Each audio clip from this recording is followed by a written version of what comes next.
നമസ്കാരം. മറ്റൊരു വീഡിയോയിലേക്ക് സ്വാഗതം. കഴിഞ്ഞ ദിവസം ഞാനൊരു വീഡിയോ ഇട്ടിട്ടുണ്ടായിരുന്നു. അതിനകത്ത് നമ്മളൊരു ചോദ്യം ചോദിച്ചിരുന്നു. സ്പീക്കറുകൾ വർക്ക് ചെയ്യുന്നത് AC കറണ്ടിലാണോ അതോ DC കറണ്ടിലാണോ എന്ന്. അതിന് വിവിധ തരത്തിലുള്ള കമൻറ്റുകളാണ് വന്നത്. അതിലേറ്റവും കൂടുതൽ ആൾക്കാർ കമൻറ്റ് ചെയ്തിരുന്നത് സ്പീക്കറുകൾ വർക്ക് ചെയ്യുന്നത് DC കറണ്ടിലാണ് എന്നാണ്. വളരെ ചുരുക്കം ചില ആൾക്കാർ മാത്രമാണ് അത് ACയിലാണ് വർക്ക് ചെയ്യുന്നത് എന്നിട്ടുന്നത്. അപ്പോൾ ഇന്നത്തെ നമ്മുടെ പരിപാടി സ്പീക്കർ വർക്ക് ചെയ്യുന്നത് AC-യിലാണോ DC-യിലാണോ എന്നൊന്ന് ചെക്ക് ചെയ്ത് നോക്കാനായിട്ട് പോവുകയാണ്. അപ്പോൾ നമുക്ക് നേരെ വീഡിയോയിലേക്ക് പോകാം. അപ്പോൾ ഇത് ചെക്ക് ചെയ്യാനായിട്ട് നമ്മൾ കുറച്ച് സാധനങ്ങൾ എടുത്തിട്ടുണ്ട്. അതിലെ പ്രധാനപ്പെട്ട ഒരു സാധനമാണ് ഒരു ആംപ്ലിഫയർ. ഈ ആംപ്ലിഫയറിൽ നിന്ന് വരുന്ന ഔട്ടാണ് നമ്മൾ ചെക്ക് ചെയ്തിട്ട് ഉറപ്പ് വരുത്താനായിട്ട് പോകുന്നത്. പിന്നെ ഒരു 12 ഇഞ്ചിൻ്റെ ഒരു സബ്വൂഫർ ഉണ്ട്. ഇത് നമ്മൾ കഴിഞ്ഞ ദിവസത്തെ വീഡിയോയിൽ കാണിച്ചതാണ്. പിന്നെ നമുക്ക് ആംപ്ലിഫയറിന് പവർ കൊടുക്കാനായിട്ട് ഒരു പവർ സപ്ലൈ ഉണ്ട്. ഇതിൽ നിന്ന് 12 വോൾട്ട് പവർ സപ്ലൈ ആണ് നമ്മളെടുത്ത് ഇതിന് കൊടുക്കുന്നത്. അപ്പോൾ ഇതിലേക്ക് നമ്മൾ കൊടുക്കുന്നത് DC ആണ്. ഇവിടെ നിങ്ങൾക്ക് നോക്കിയാൽ കാണാം 12 വോൾട്ട് മുതൽ 24 വോൾട്ട് വരെ DC ഇതിലേക്ക് കൊടുക്കാനായിട്ട് സാധിക്കും.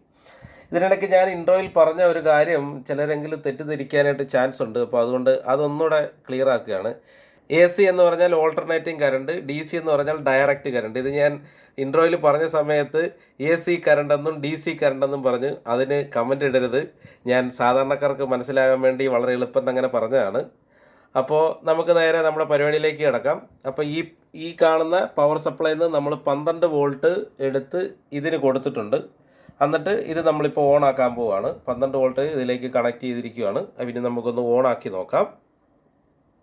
ഞാനിപ്പോൾ ഈ കണക്ഷൻ ഊരി വിട്ടിരിക്കുകയാണ്. ഇതിൻ്റെ വോൾട്ടേജ് നമ്മളൊരല്പം കൂട്ടിയിട്ടുണ്ട്. ഈ ആംപ്ലിഫയർ നന്നായിട്ട് വർക്ക് ചെയ്യണമെങ്കിൽ 24 വോൾട്ട് തന്നെ വേണം. അപ്പോൾ നമ്മൾ ഇതിലൊരു 20 വോൾട്ടൊക്കെ ആക്കിയിട്ടുണ്ട്. അപ്പോൾ നമുക്ക് അതൊന്ന് ചെക്ക് ചെയ്യാം. ഇതിൽ 20 വോൾട്ട് കിട്ടുന്നുണ്ടോ ഇല്ലയോ എന്ന് നമുക്കൊന്ന് ചെക്ക് ചെയ്യാം. ഇതാണ് നമ്മുടെ ഡിജിറ്റൽ മൾട്ടിമീറ്റർ. ഇപ്പം ഞാനിതിൻ്റെ നമ്മുടെ ഈ കണക്ടറിൻ്റെ പോസിറ്റീവിലേക്ക് നമ്മുടെ മൾട്ടിമീറ്ററിൻ്റെ പോസിറ്റീവ് കണക്ട് ചെയ്തിട്ടുണ്ട്. ഇനി നെഗറ്റീവിലേക്ക് ടച്ച് ചെയ്യുമ്പോൾ നമുക്കിവിടെ കാണാം എത്ര വോൾട്ട് വരുന്നുണ്ടെന്ന്. 20.3 വോൾട്ട് DC ആണ് കാണിക്കുന്നത്. DC നോക്കുക, DC എന്ന് കാണിച്ചിട്ടുണ്ട് 20.3 വോൾട്ട്. അപ്പോൾ ഈ സെയിം സാധനമാണ് നമ്മൾ ഈ ആംപ്ലിഫയറിന് കൊടുക്കുന്നത്. ഇത് ഞാൻ ഇവിടെ നിന്ന് എടുത്ത് നേരെ ഇവിടെ കൊണ്ടുവരുന്നു. ഇതിലേക്ക് കണക്ട് ചെയ്യുകയാണ്.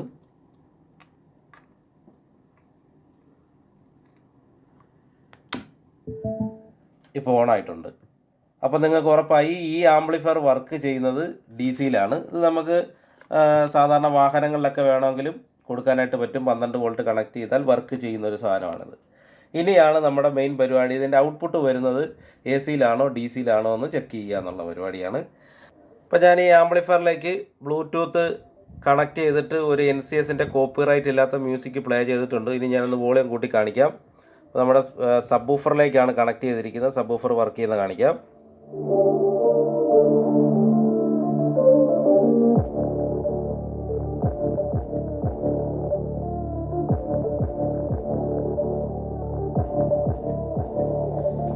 അത് വർക്ക് ചെയ്തുകൊണ്ടിരിക്കുകയാണ്. ഞാനിതിൻ്റെ വോളിയം കുറയ്ക്കുകയാണ്.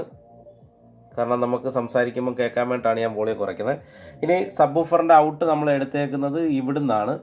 ഇപ്പം നമ്മൾ നമ്മുടെ മൾട്ടിമീറ്റർ സെറ്റ് ചെയ്തിരിക്കുന്നത് DC വോൾട്ടിലേക്കാണ് സെറ്റ് ചെയ്തിരിക്കുന്നത്. ഇതാണ് DC വോൾട്ട്. AC ആണെങ്കിൽ ഇങ്ങനത്തെ സിമ്പിളായിരിക്കും വരുന്നത്. ഇത് താഴോട്ടാക്കണം, ഈ നോബ് തിരിച്ച് താഴോട്ടാക്കണം. ഇപ്പം നമ്മൾ DC-യിലാണ് ഇട്ടിരിക്കുന്നത്. അപ്പോൾ കൂടുതലും ആൾക്കാർ പറഞ്ഞത് DC-യിലാണ് സ്പീക്കറുകൾ വർക്ക് ചെയ്യുന്നത് എന്നാണ്. അപ്പോൾ നമുക്ക് ആദ്യം തന്നെ DC ഒന്ന് ചെക്ക് ചെയ്ത് നോക്കാം. മൾട്ടിമീറ്ററിൻ്റെ പോസിറ്റീവ് ചുമല കളറും നെഗറ്റീവ് കറുപ്പ് കളറുമാണ്. അപ്പോൾ നമുക്ക് ഇവിടെ പോസിറ്റീവ് നെഗറ്റീവും കൊടുത്തിട്ടുണ്ട്. ഇതിൻ്റെ റൈറ്റ് സൈഡിൽ കാണുന്നത് നെഗറ്റീവും ഈ വയർ കൊടുത്തേക്കുന്നതാണ്. അതിൻ്റെ റൈറ്റ് സൈഡിൽ കാണുന്ന നെഗറ്റീവും ലെഫ്റ്റ് സൈഡിലെ പോസിറ്റീവാണ്. അപ്പോൾ നമുക്ക് കണക്ട് ചെയ്ത് നോക്കാം. ഇപ്പോൾ നോക്കുക, ഇവിടെ മ്യൂസിക് വർക്ക് ചെയ്തുകൊണ്ടേ ഇരിക്കുന്നു. ഞാനിവിടെ പോസിറ്റീവും നെഗറ്റീവും കണക്ട് ചെയ്തിട്ടുണ്ട്. നേരെ മൾട്ടിമീറ്ററിലേക്ക് വന്നാൽ ഇവിടെ ഒരു വ്യത്യാസവും വന്നിട്ടില്ല. ഇവിടെ DC-യിൽ ഒരു മാറ്റവും വന്നിട്ടില്ല. നമ്മളിനി അത് ചേഞ്ച് ചെയ്യാൻ വേണ്ടി പോവുകയാണ്. ഈ നോബ് തിരിച്ച് ഇത് AC-യിലോട്ടാക്കാൻ പോവുകയാണ്. ചേഞ്ച് ആകുന്നു. ഇപ്പോൾ 750 വോൾട്ടിലേക്ക് നമ്മൾ ചേഞ്ച് ചെയ്തപ്പോൾ അവിടെ ചെറിയൊരു വ്യത്യാസം ഒന്ന് കാണിച്ച് നമ്മളിനിയിപ്പോൾ ഒരു 200 വോൾട്ടിലേക്ക് സെറ്റ് ചെയ്യാൻ വേണ്ടി പോവാണ്. 200 വോൾട്ട്. ഇപ്പോൾ ചെറിയ മാറ്റങ്ങളൊക്കെ അവിടെ വന്നിട്ടുണ്ട്. ഇനി നമ്മൾ 20 വോൾട്ടിലേക്ക് സെറ്റ് ചെയ്യാൻ പോകണം. 20 വോൾട്ട്. ഇപ്പോൾ നോക്കുക, അവിടെ വോൾട്ടേജിൽ ചെറിയ ചെറിയ വ്യത്യാസം വന്നിട്ടുണ്ട്. ഇപ്പോൾ എ സിയിലാണ് മൾട്ടിമീറ്റർ കിടക്കുന്നത്. ഇനി നമുക്ക് നമ്മുടെ ഇതിൻ്റെ വോളിയം ഒന്ന് കൂട്ടി നോക്കാം. ഇവിടെ ഞാൻ ഇതിൻ്റെ വോളിയം കൂട്ടുവാണ്.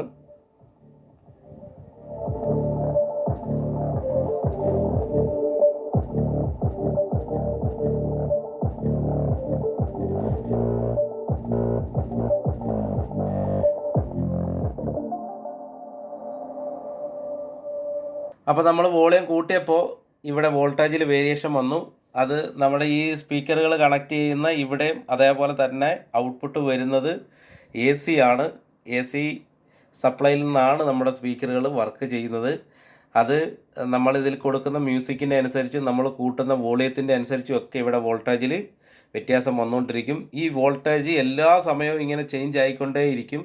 ഇതിലെ പല വാല്യൂ നമുക്ക് കാണാനായിട്ട് പറ്റത്തില്ല. സെക്കൻഡിൽ പല തവണ അത് ചേഞ്ച് ആകുന്നത് കൊണ്ട് നമുക്ക് എല്ലാ വാല്യൂവും കാണാൻ പറ്റത്തില്ല. ചില വാല്യൂകൾ മാത്രമാണ് ഇവിടെ കാണുന്നത്. അപ്പോൾ ഒരു കാര്യം നിങ്ങൾ മനസ്സിലാക്കുക, നമ്മുടെ സ്പീക്കറുകൾ വർക്ക് ചെയ്യുന്നത് ഡി സിയിലല്ല, എ സിയിലാണ്. അതിൻ്റെ കാരണം മറ്റൊന്നുമല്ല, എ സി സപ്ലൈ ആണ് പൊളാരിറ്റി ചേഞ്ച് ചെയ്തുകൊണ്ടിരിക്കുന്നൊരു സപ്ലൈ. ഡി സി എന്ന് പറഞ്ഞു കഴിഞ്ഞാൽ അത് നേരെ പോകുന്ന ഒരു ലൈനായിരിക്കും അതിൻ്റെ ഗ്രാഫ് വരുന്നത്. എന്നാൽ എ സി എന്ന് പറഞ്ഞു കഴിഞ്ഞാൽ മുകളിലേക്കും താഴേക്കും പോകുന്ന ഒരു ഓളം പോലത്തെ ഗ്രാഫാണ് അതിന് വരുന്നത്. അതിൻ്റെ പൊളാരിറ്റി എപ്പോഴും മാറിക്കൊണ്ടിരിക്കുന്നു. അങ്ങനെ മാറിക്കൊണ്ടിരിക്കുന്ന ഒരു കറണ്ടിന് മാത്രമേ നമ്മുടെ ഇതിനകത്ത് ഉൾക്കൊള്ളിച്ചിരിക്കുന്ന വോയിസ് കോയിലിനെ ചലിപ്പിക്കാനായിട്ട് സാധിക്കുകയുള്ളൂ. നമ്മൾ ഡി സി ആണ് ഇതിലേക്ക് കൊടുക്കുന്നതെങ്കിൽ ഒന്നുകിൽ ഈ സ്പീക്കറിൻ്റെ കോണ് മുകളിലേക്ക് പൊങ്ങി നിൽക്കും, അല്ലെന്നുണ്ടെങ്കിൽ താഴേക്ക് താന്നിരിക്കും. ഈ രണ്ടിലേതെങ്കിലും ഒന്ന് മാത്രമേ സംഭവിക്കത്തുള്ളൂ. ഒരു തരത്തിലുള്ള ശബ്ദവും നമുക്ക് ഇതിനകത്തുനിന്ന് കേൾക്കാനായിട്ട് സാധിക്കത്തില്ല. ശബ്ദം കേൾക്കണമെന്നുണ്ടെങ്കിൽ എ സി സപ്ലൈ ഇതിലേക്ക് വരണം. അങ്ങനെ വരുന്ന സപ്ലൈയുടെ ഫലമായിട്ട് ഈ വോയിസ് കോയിൽ അനങ്ങുന്നതിൻ്റെ ഫലമായിട്ടാണ് ഇതിനകത്തൂടെ ശബ്ദം വെളിയിലേക്ക് വരുന്നത്. ഡി സി ആണെന്നുണ്ടെങ്കിൽ ഇതിനെ തുടർച്ചയായി ചലിപ്പിക്കുവാനായിട്ട് ഡി സി സപ്ലൈക്ക് സാധിക്കുകയില്ല. ഇനി ഇതിനകത്ത് ഡി സി ആണ് കൊടുക്കുന്നത് എന്ന് ഒരുമാതിരിപ്പെട്ട ആൾക്കാരെല്ലാം തെറ്റിദ്ധരിക്കാനായിട്ടുള്ള മറ്റൊരു കാരണം കൂടെ പറഞ്ഞുതരാം. ഇവിടെ നമ്മൾ ഈ സ്പീക്കറുകളുടെ കണക്ടറിലേക്ക് വരുമ്പോൾ ഇവിടെ ഒരു പോസിറ്റീവും ഒരു നെഗറ്റീവും ഉണ്ട്. അപ്പോൾ ഈ പോസിറ്റീവും നെഗറ്റീവും നമുക്ക് ഡി സി സപ്ലൈക്കും ഉണ്ട്. ഡി സിക്കും ഒരു പോസിറ്റീവും ഒരു നെഗറ്റീവും ഉണ്ട്. എന്നാൽ എ സി സപ്ലൈയിലേക്ക് വരുമ്പോൾ അത് ന്യൂട്രലും ഫേസുമായിട്ട് മാറും.